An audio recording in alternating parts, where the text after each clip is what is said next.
300 persuna b'diżabilità se jibbenefikaw minn taħriġ bl-aħlas bilan li jiġu mejjuna jsibu impjieg.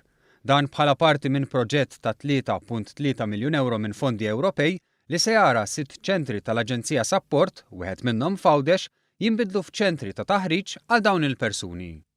Il-kap eżekuttiv tal-Aġenzija Support, Joseph Cini, qal li t-taħriġ se jingħata wkoll il-qraba tal-persuni b'diżabilità u lil min ħaddem. Is-Sur Cini spjega li t-taħriġ kollettiv għal persuni b'diżabilità mistenni jdum 8 xhur.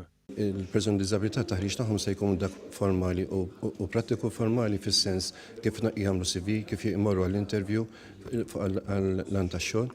U l-prattiku huwa l-esperjenza hemmhekk, hands-on experience fil-post tax-xogħol. Is-Segretarju Parlamentari għal Fondi Ewropej Aron Farrugia spjega li dan il-proġett, apparti ċ-ċentri, se jkun qed joħloq kampanja tarfien estensiva fuq il-medja lokali waqt li se jitqasmu pakketti ta' informazzjoni differenti.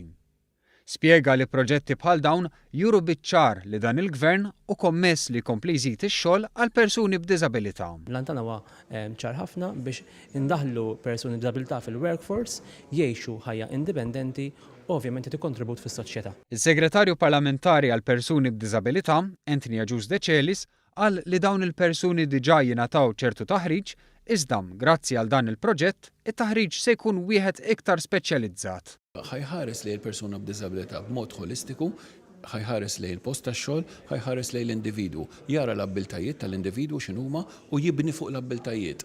Aħna rridu nibnu fuq l-abbiltajiet ta' kull individwu biex intuħ ċans ikompli ikun inkluż fis-soċjetà tagħna.